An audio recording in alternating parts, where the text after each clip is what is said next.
갑자기 비명소리가 들려왔습니다. 살려주세요.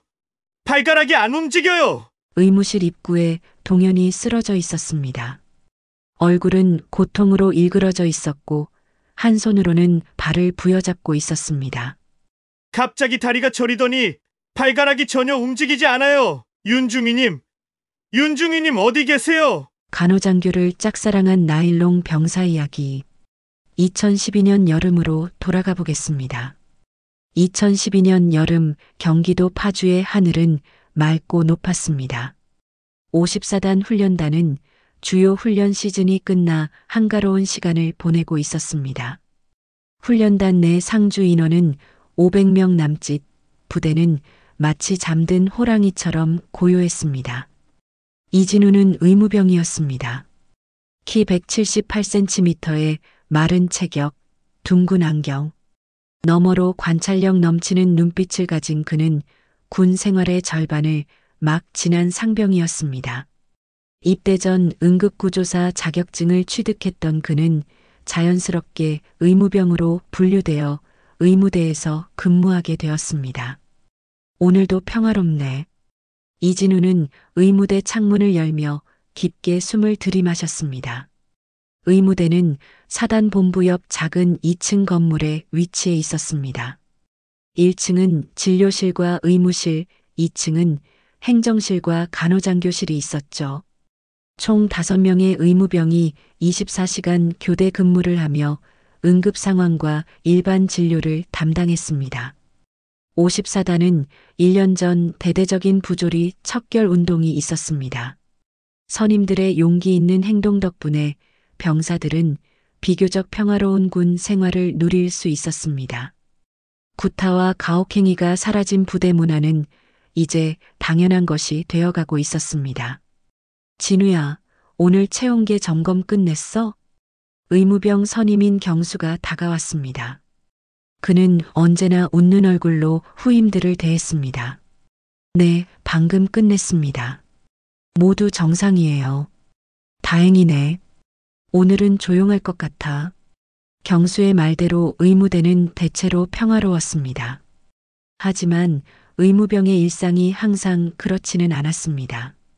훈련 기간에는 탈진한 군인들로 의무실이 가득 찼고 가끔은 심각한 부상자도 발생했습니다. 이진우는 그런 상황에서 빛을 발했습니다. 침착하게 응급처치를 하는 그의 손길은 많은 사람들에게 안도감을 주었습니다. 의무병으로 일하면서 이진우는 특별한 능력을 키우게 되었습니다. 바로 진짜 아픈 환자와 꾀병 환자를 구분하는 능력이었습니다. 진짜 아픈 사람들의 눈빛은 달랐습니다.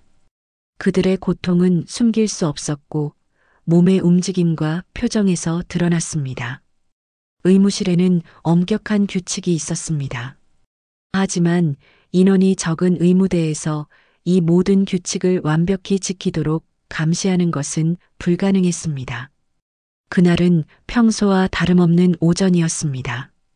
이진우는 의무실 침대 시트를 교체하고 있었습니다. 문이 열리고 낯선 병사가 들어왔습니다.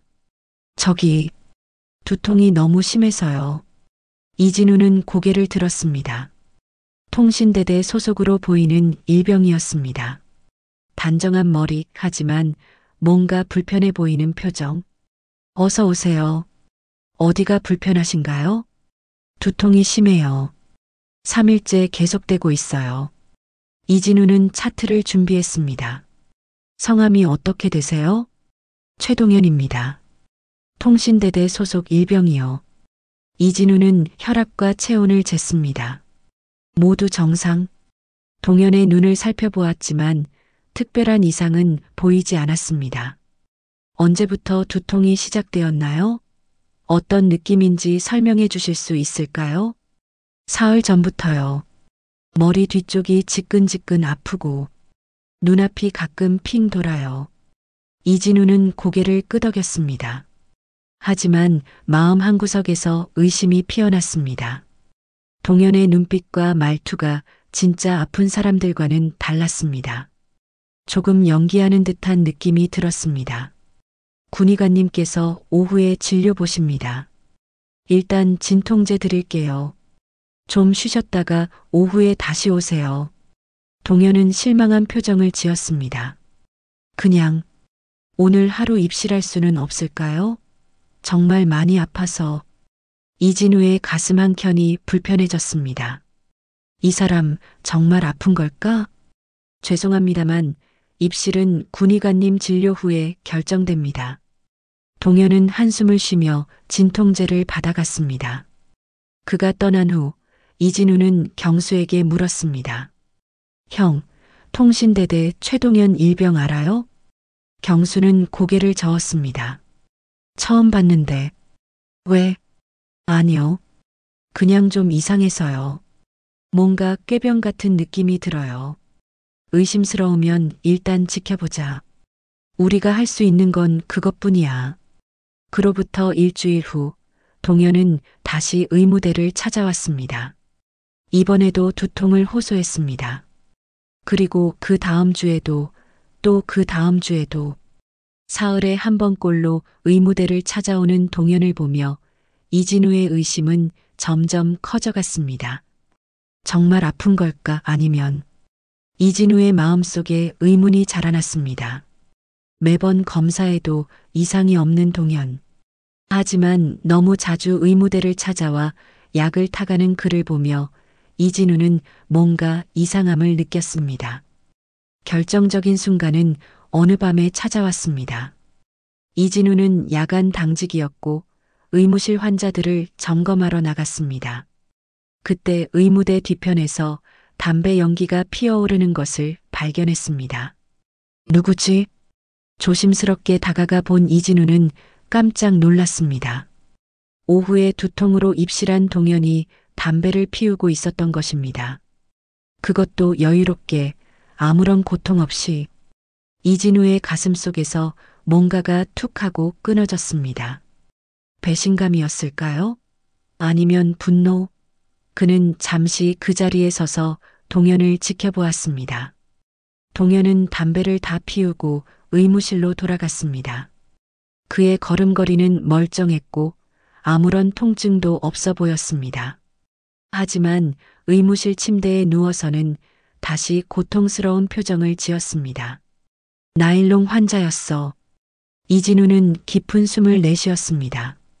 군대에서 나일론은 가짜 허위를 뜻하는 은어였습니다. 나일론 환자는 꾀병을 부리는 사람을 가리키는 말이었죠. 다음 날 아침 이진우는 다른 의무병들에게 동현의 이야기를 했습니다.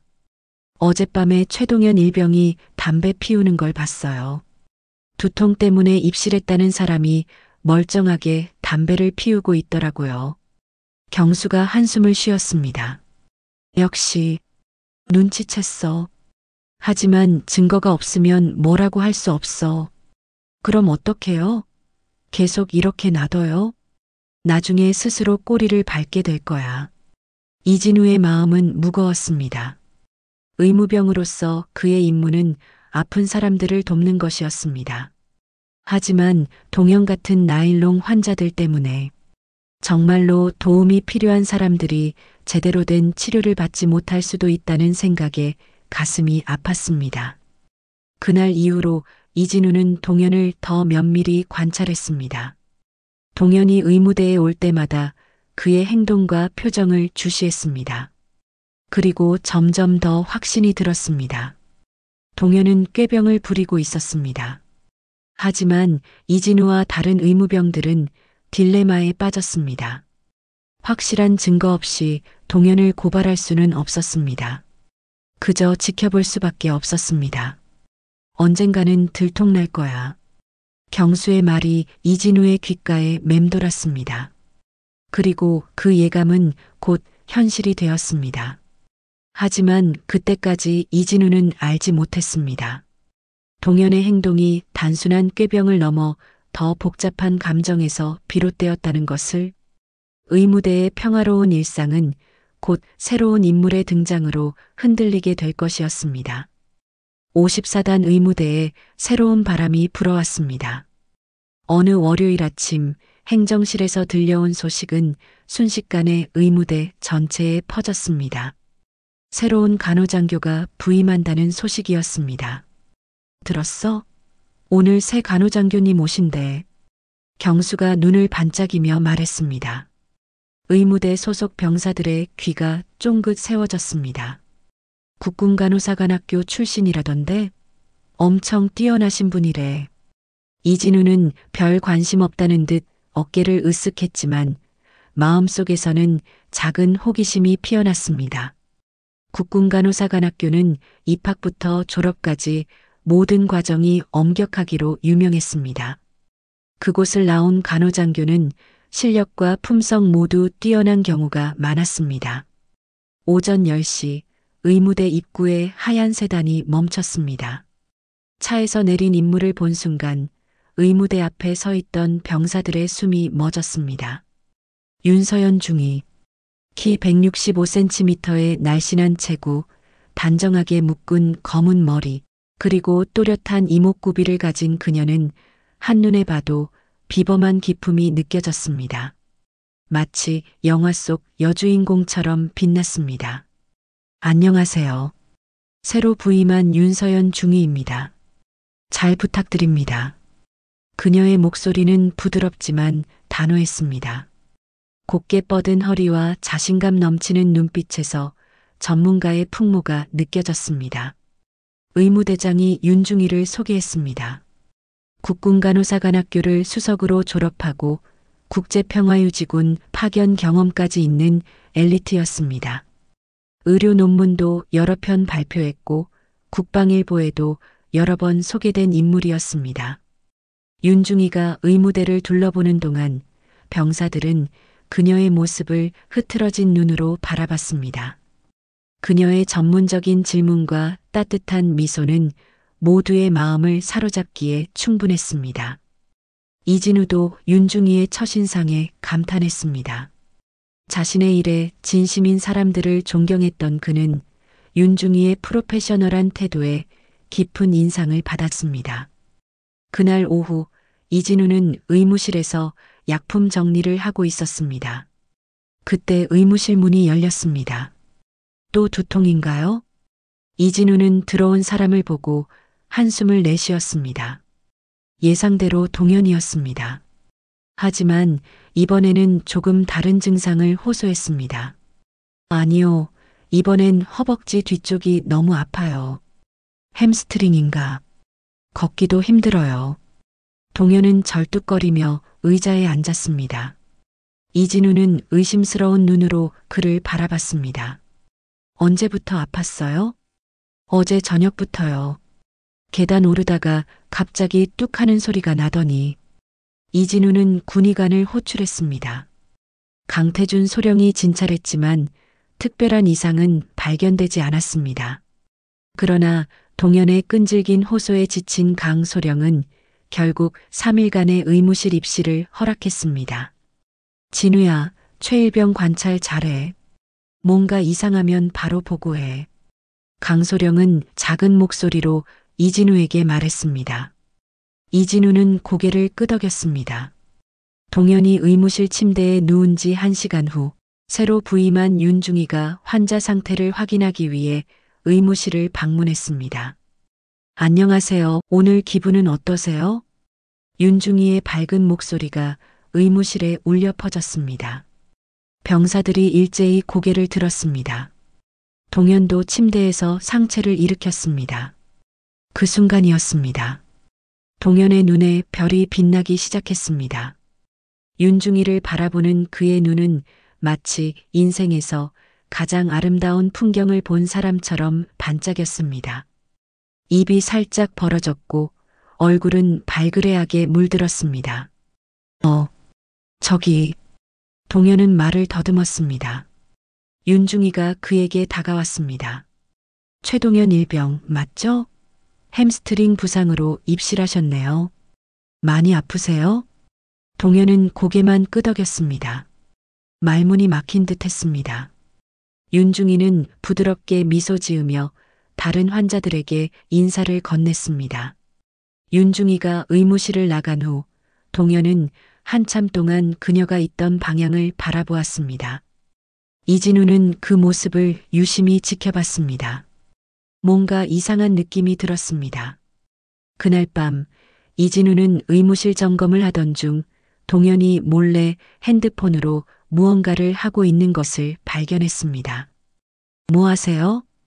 이진우가 다가가자 동현은 깜짝 놀라 핸드폰을 감췄습니다. 아무것도. 그냥 시간 보고 있었어요. 이진우는 이미 동현의 핸드폰 화면을 봤습니다. 국방일보 웹사이트였고 그곳에 실린 윤중이의 사진이었습니다. 국제평화유지군 활동을 소개하는 기사에 실린 윤희의 모습이었습니다. 이진우의 가슴 한켠이 불편해졌습니다. 동현의 3일 입실 기간 동안 이진우는 그의 행동을 주시했습니다. 동현은 매일 아침 윤중이가 언제 출근하는지 물었고 그녀가 의무실을 방문할 때마다 갑자기 활기를 띠었습니다. 아픈 척 하다가도 윤중이가 나타나면 표정이 환해졌습니다. 셋째 날 동현은 퇴원을 앞두고 있었습니다. 그런데 갑자기 그가 이진우에게 다가왔습니다. 윤중이님 좋아하는 음식이 뭔지 알아요? 이진우는 눈썹을 찌푸렸습니다. 왜요? 그냥 감사 인사하려고요. 저 잘 봐주셔서. 이진우는 대답하지 않았습니다. 동현의 의도가 명확해지고 있었습니다. 동현이 퇴원한 후에도 그는 자주 의무대를 찾아왔습니다. 처음에는 햄스트링 통증이 다시 시작됐다며 그 다음에는 두통이 심하다며 매번 의무대에 오면 그는 윤중이를 찾았습니다. 윤중이님 오늘 출근하셨어요? 윤중이님 지금 어디 계세요? 이진우는 점점 불안해졌습니다. 동현의 행동은 단순한 호감을 넘어 집착의 영역으로 들어서고 있었습니다. 어느 날 동현은 PX에서 산 초콜릿을 들고 의무대를 찾아왔습니다. 윤중이가 의무실을 점검하러 오자 그는 서둘러 다가갔습니다. 윤중이님, 이거 드세요. 제가 PX에서 샀어요. 중이님이 초콜릿 좋아하신다고 들어서. 윤중이는 놀란 표정을 지었습니다. 그러나 곧 전문가다운 미소를 되찾았습니다. 감사합니다, 최일병. 하지만 환자분이 이런 거 사오지 않으셔도 돼요. 괜찮아요. 중이님께 감사하는 마음에서요. 이진우는 이 모습을 지켜보며 마음이 무거워졌습니다. 윤중이의 표정에서도 불편함이 읽혔습니다. 그 후로도 동현은 계속해서 윤중이에게 작은 선물을 가져왔습니다. 과자, 음료수, 심지어 꽃까지. 윤중이는 처음에는 정중히 거절했지만 동현의 집요함에 점점 부담을 느끼는 듯 했습니다. 더 이상한 일도 벌어졌습니다. 의무실의 체온계가 갑자기 고장났고 윤중이가 직접 체온을 재러 왔을 때 동현은 마치 큰 선물을 받은 아이처럼 기뻐했습니다. 이진우는 그날 저녁 동현이 몰래 체온계를 만지는 것을 본 것 같았지만 확신할 수는 없었습니다. 이거 진짜 문제가 될 수도 있겠는데. 경수와 이진우는 걱정스러운 눈빛을 교환했습니다. 두 사람 모두 동현의 행동이 점점 도를 넘어가고 있다고 느꼈습니다. 하지만 아직은 뭐라고 할 만한 게 없어. 그냥 좋아하는 거일 수도 있잖아. 경수의 말에 이진우는 고개를 저었습니다. 아니요. 이건 그냥 좋아하는 수준이 아닌 것 같아요. 뭔가 위험해 보여요. 윤중이도 상황을 눈치챘습니다. 그녀는 점점 동현을 마주칠 때마다 다른 의무병을 대동하거나 짧게 인사만 하고 지나가기 시작했습니다. 그녀의 표정에서는 경계심이 느껴졌습니다. 어느 날 동현이 또다시 의무대를 찾아왔습니다. 이번에는 특별한 증상도 없이 그냥 윤중이를 만나러 왔다고 솔직하게 말했습니다. 죄송합니다만 지금 윤중이님은 회의 중이세요. 그리고 특별한 증상이 없으시면 진료가 어렵습니다. 이진우가 단호하게 말했습니다. 동현의 눈빛이 순간 어두워졌습니다. 그의 주먹이 꽉 쥐어졌다가 풀어졌습니다. 알겠습니다. 나중에 다시 올게요. 동현이 돌아선 뒤 이진우는 깊은 한숨을 내쉬었습니다. 가슴속에서 무거운 돌덩이가 굴러다니는 느낌이었습니다. 동현의 행동은 점점 예측할 수 없게 변해가고 있었고 그것이 이진우를 불안하게 만들었습니다. 윤중이는 동현의 행동에 대해 공식적으로 불만을 제기하지는 않았지만 그녀의 눈빛에서 불안함이 읽혔습니다.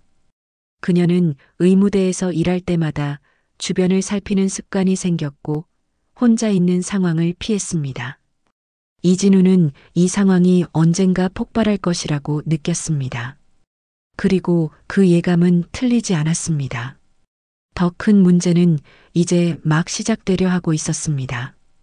가을이 깊어가는 어느 아침, 이진우는 의무대 창문 너머로 낙엽이 흩날리는 모습을 바라보고 있었습니다. 풍경은 평화로웠지만 그의 마음은 그렇지 않았습니다. 문득 경수의 목소리가 들려왔습니다. 또 왔어. 이진우는 고개를 돌렸습니다. 의무대 입구에 익숙한 실루엣이 보였습니다. 동현이었습니다. 이제 그의 모습은 너무나 익숙했습니다. 퇴원한 지 일주일도 채 되지 않았는데 벌써 세 번째 방문이었습니다. 이진우의 가슴속에서 짜증이 올라왔습니다. 동현은 이제 아픈 척조차 하지 않았습니다. 그저 윤중이를 만나기 위해 의무대를 찾아오는 것이 일상이 되어버렸습니다. 오늘은 무슨 이유로 오셨어요? 이진우가 차가운 목소리로 물었습니다. 동현은 멋쩍게 웃었습니다. 그냥 어제 처방받은 약이 잘 듣는지 확인하러 왔어요. 거짓말이었습니다. 이진우는 알고 있었습니다. 동현은 윤중이의 근무 시간을 모두 외워버렸습니다. 오전 9시부터 오후 6시까지, 수요일은 당직이라 늦게까지. 그리고 윤중이가 의무실을 순회하는 시간인 오전 10시 30분쯤에 맞춰 항상 나타났습니다. 윤중이님은 오늘 외출이십니다. 내일 오세요. 이진우의 말에 동현의 얼굴이 순간 어두워졌습니다. 눈빛이 흔들렸습니다. 마치 소중한 것을 빼앗긴 아이처럼 보였습니다. 그럼 내일 다시 올게요. 동현이 돌아선 뒤 이진우는 깊은 한숨을 내쉬었습니다. 사실 윤중이는 외출이 아니었습니다. 단지 동현을 피하기 위해 행정실에 머물고 있을 뿐이었습니다. 이제 윤중이는 의무실 순회 시간도 불규칙하게 바꾸고 가능한 한 동현과 마주치지 않으려 했습니다. 하지만 동현의 집착은 날이 갈수록 심해졌습니다. 그는 이제 윤중이의 행적을 쫓기 시작했습니다. 어디서 식사를 하는지, 퇴근 시간에 어디로 가는지, 부대 내에서 그녀의 일거수일투족을 파악하려 했습니다. 이러다 정말 큰일 날 것 같아요. 이진우가 경수에게 말했습니다. 경수도 고개를 끄덕였습니다. 보고해야 할까? 증거가 없잖아요. 그냥 자주 온다고 문제 삼을 수는 없잖아요. 두 사람의 대화는 거기서 끝났지만 이진우의 불안감은 커져만 갔습니다. 그리고 그 예감은 정확했습니다. 점심시간이 막 끝난 어느 날 오후 의무실은 조용했습니다. 갑자기 비명소리가 들려왔습니다. 살려주세요. 발가락이 안 움직여요. 이진우는 깜짝 놀라 달려갔습니다. 의무실 입구에 동현이 쓰러져 있었습니다. 얼굴은 고통으로 일그러져 있었고 한 손으로는 발을 부여잡고 있었습니다. 무슨 일이에요? 이진우가 다가갔습니다. 갑자기 다리가 저리더니 발가락이 전혀 움직이지 않아요. 윤중이님 어디 계세요? 동현의 외침에 의무실 옆 행정실에 있던 윤중이가 달려왔습니다. 그녀의 발걸음 소리를 들은 동현의 얼굴에 미세한 변화가 스쳤습니다. 마치 승리의 미소 같았습니다. 하지만 순식간에 다시 고통스러운 표정으로 돌아갔습니다. 이진우는 그 순간의 표정 변화를 놓치지 않았습니다. 그의 가슴이 무거워졌습니다. 윤중이는 침착하게 동현에게 다가갔습니다. 어디가 아픈지 정확히 말해보세요. 중이님, 갑자기 다리가 저리더니 발가락이 전혀 움직이지 않아요. 너무 무서워요. 동현의 목소리에는 떨림이 있었지만 그의 눈은 윤중이의 얼굴만 쫓고 있었습니다. 윤중이가 동현의 발을 살피는 동안 동현은 마치 오랜 갈증이 해소되는 것처럼 안도의 표정을 지었습니다. 일단 감각은 있는 것 같은데, 윤중이가 말했습니다. 정확한 진단을 위해 군의관님을 불러야겠어요. 동현의 얼굴이 순간 굳었습니다. 그는 뭔가 말하려다 입을 다물었습니다. 윤중이는 즉시 강태준 소령을 불렀습니다. 이진우는 상황을 지켜보며 가슴이 조여들었습니다. 그는 이미 알고 있었습니다. 동현이 거짓말을 하고 있다는 것을. 그저 윤중이의 관심을 받기 위한 절박한 시도였습니다. 강소령이 빠르게 의무실에 도착했습니다. 그의 표정은 이미 짜증스러움으로 가득했습니다. 동현의 잦은 의무대 방문은 이미 그의 귀에도 들어가 있었습니다. 최일병, 발가락 움직여 보세요. 강소령의 차가운 목소리가 의무실에 울려 퍼졌습니다. 못 움직여요, 소령님. 아파서. 여기 느낌 있어요? 강소령이 발바닥을 핀으로 살짝 찔렀습니다. 동현이 반사적으로 움찔했고 그 순간 발가락이 움직였습니다. 시간이 멈춘 듯 했습니다. 의무실의 공기가 얼어붙었습니다. 강소령의 눈에서 불꽃이 튀었습니다. 지금 발가락 움직였잖아. 지금까지 꾀병이었어. 강소령의 분노에 찬 외침에 모두가 굳어버렸습니다. 동현의 얼굴에서 핏기가 싹 가셨습니다. 창백한 얼굴로 그는 윤중이를 바라봤습니다. 그녀의 눈에는 실망과 놀라움이 가득했습니다. 강소령은 즉시 대대장에게 보고했고 동현은 태도 불량과 군무이탈 시도로 영창 15일 처분을 받았습니다. 영창으로 끌려가기 전 동현은 마지막 순간 윤중이에게 말을 건넸습니다. 그의 목소리는 떨리고 있었습니다. 중이님, 저 진짜 아픈 게 아니에요. 그냥 중이님이 보고 싶었어요. 윤중이의 얼굴에 당혹감이 스쳤습니다. 그녀는 아무 말도 하지 않았습니다. 동현은 헌병들에게 끌려 영창으로 향했습니다. 이 사건은 순식간에 부대 전체에 퍼졌습니다. 윤중이에 반한 나일론 환자의 이야기는 모든 병사들의 입에 오르내렸습니다. 일부 병사들은 동현의 순수한 마음에 동정을 표하기도 했지만 대부분은 그의 비상식적인 행동을 비난했습니다. 이진우는 복잡한 감정에 휩싸였습니다.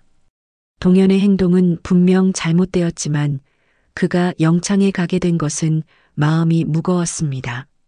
아무리 꾀병이라도 환자를 대하는 군의관의 태도가 너무 거칠었다는 생각도 들었습니다. 진우야, 넌 어떻게 생각해? 경수가 물었습니다. 이진우는 잠시 생각에 잠겼다가 대답했습니다.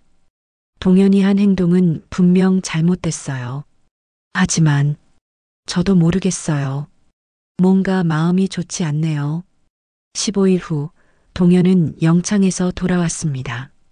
하지만 그는 완전히 다른 사람이 되어 있었습니다. 눈빛이 공허했고 몸은 마른 나뭇가지처럼 여위어 있었습니다. 무엇보다 충격적인 것은 그의 손목에 희미하게 남은 상처 자국이었습니다.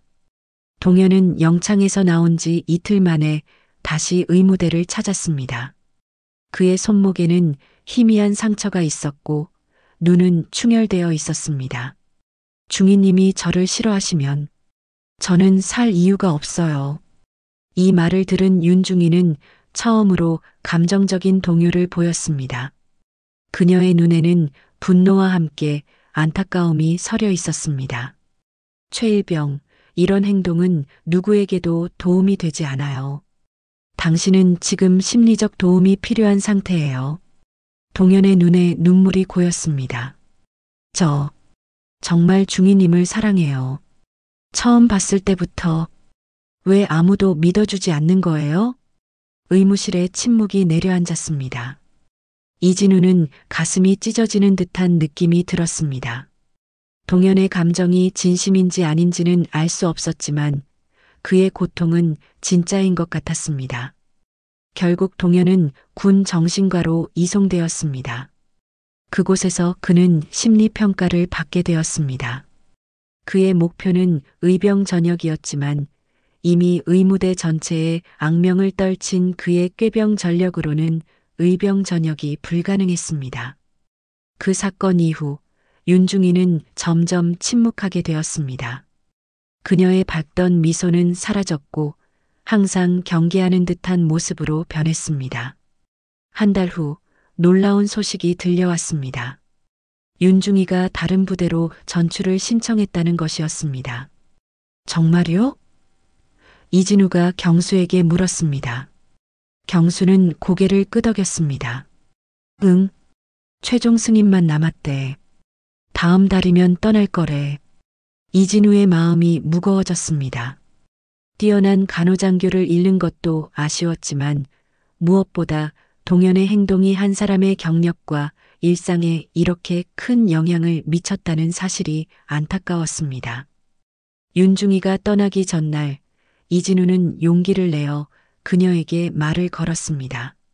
중이님, 정말 가시는 건가요? 윤중이는 쓸쓸한 미소를 지었습니다. 네. 새로운 시작이 필요할 것 같아요. 저희 때문에 불편하셨다면 정말 죄송합니다. 아니에요, 이 병장. 당신은 항상 최선을 다했어요.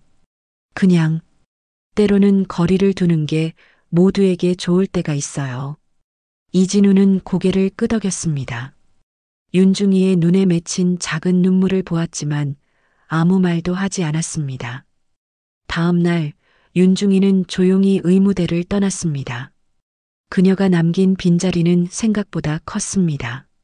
의무대의 분위기는 한동안 무거웠고 아무도 그 일에 대해 많은 말을 하지 않았습니다.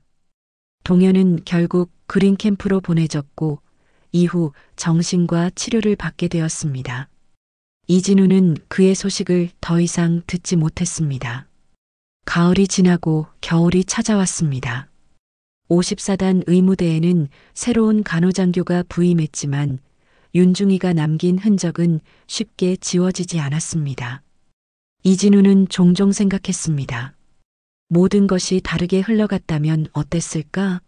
동현이 그저 자신의 감정을 솔직하게 표현했다면, 혹은 윤중이가 그의 마음을 조금 다르게 받아들였다면, 하지만 그런 가정은 의미가 없었습니다. 현실은 냉혹했고 이진우는 이 경험을 통해 중요한 것을 배웠습니다. 감정의 표현에도 적절한 방법과 한계가 있다는 것을, 그리고 때로는 좋아하는 마음이 상대방에게 큰 부담이 될 수 있다는 것을. 새로운 해가 밝아오고 있었습니다. 이진우의 저녁일도 점점 가까워지고 있었습니다. 2014년 2월 눈이 내리는 추운 아침이었습니다. 이진우는 54단 정문 앞에 서 있었습니다. 마지막으로 뒤를 돌아보았을 때 그의 가슴에는 묘한 감정이 일렁였습니다. 21개월의 군 생활을 마치고 드디어 전역하는 날이었습니다. 진우야, 잘 가라. 경수는 이미 한 달 전에 전역했지만 후임의 저녁날에 특별히 찾아와 주었습니다. 형, 고마워요. 와줘서. 두 사람은 짧게 포옹했습니다. 경수가 물었습니다. 최동현 소식 들었어? 이진우는 고개를 저었습니다. 아니요, 그린 캠프 갔다는 것 말고는. 결국 의병은 안 됐나 봐. 만기 전역해야 한다더라. 이진우의 마음 한구석이 무거워졌습니다. 동현에 대한 감정은 복잡했습니다. 그의 행동은 분명 잘못되었지만 어딘가 불쌍하다는 생각도 들었습니다. 그럼 이제 진짜 안녕이네.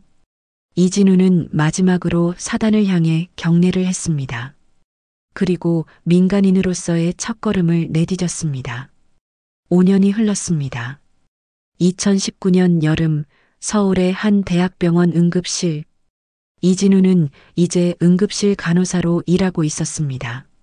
군 복무 경험을 살려 전역 후 간호학과에 편입했고 졸업 후 바로 이 병원에 취직했습니다. 이 간호사, 3번 환자 바이탈 체크해 주세요. 수간호사의 지시에 이진우는 신속하게 움직였습니다. 응급실은 언제나 분주했습니다. 하지만 그는 이 바쁜 일상을 사랑했습니다.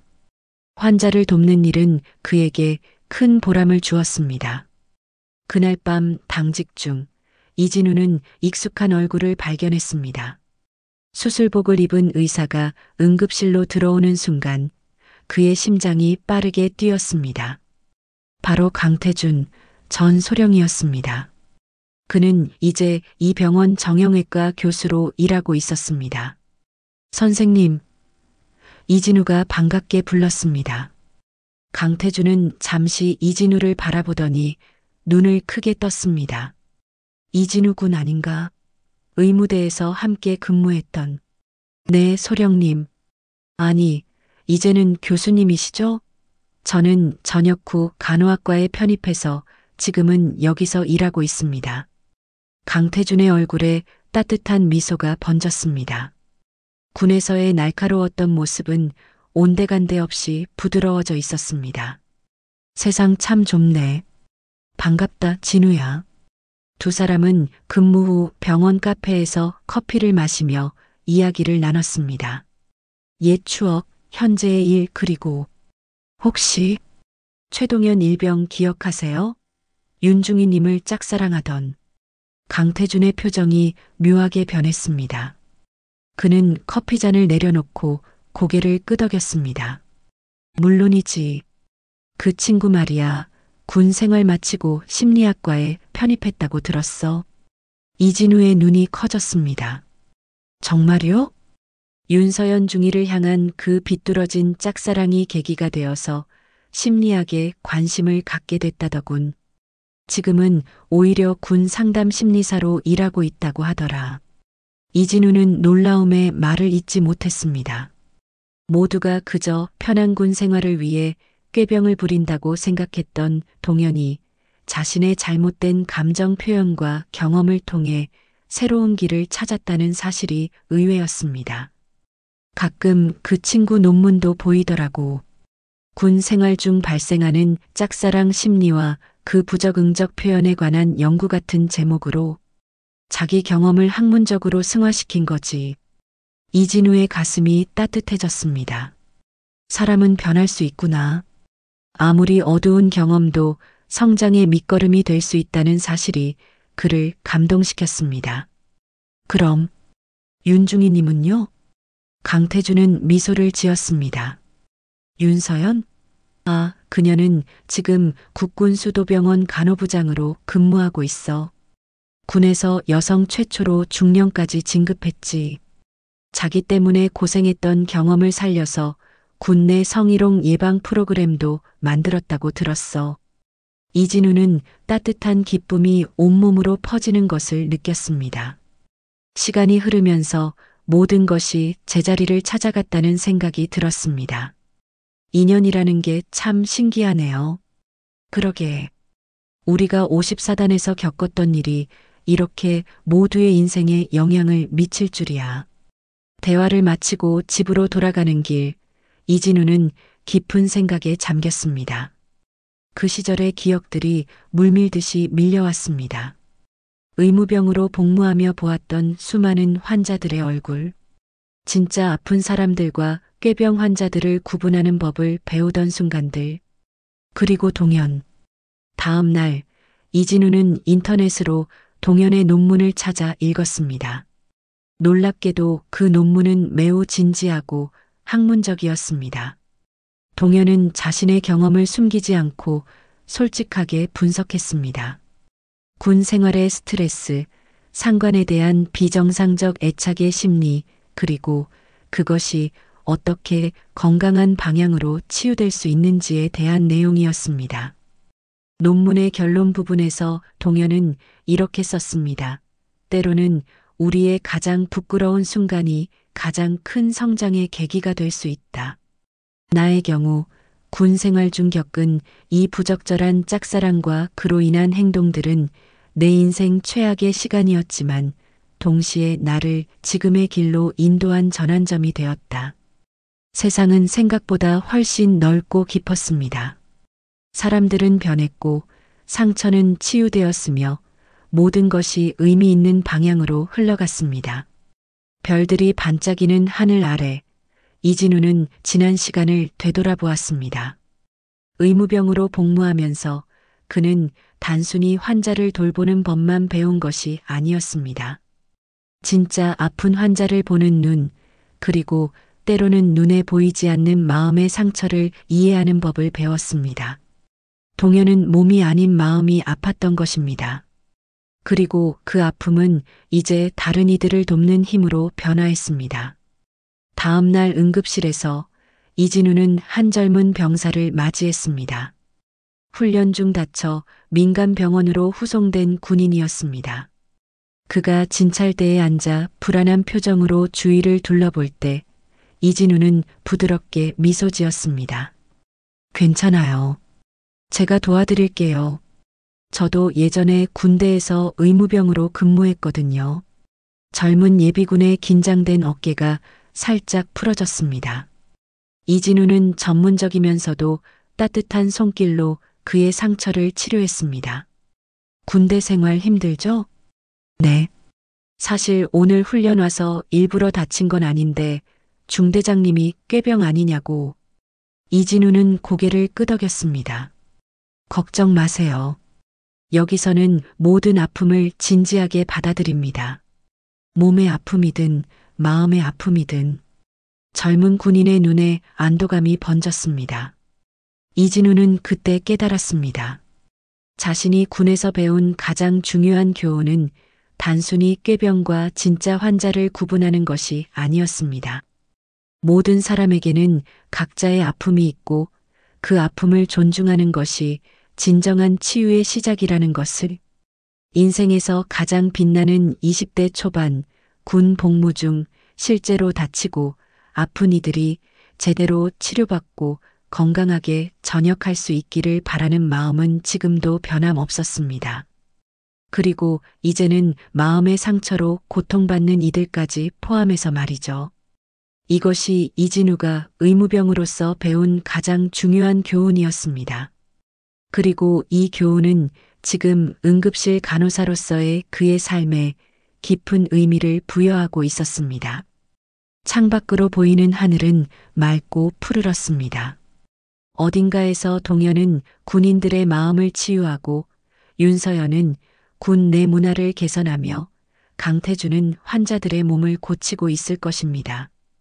그리고 이진우는 여기 응급실에서 몸과 마음의 응급처치를 하고 있었습니다. 모두가 제자리를 찾아간 것 같았습니다. 모든 것이 의미 있게 연결되어 있었습니다. 이진우는 미소를 지었습니다. 다음 환자 준비됐습니다.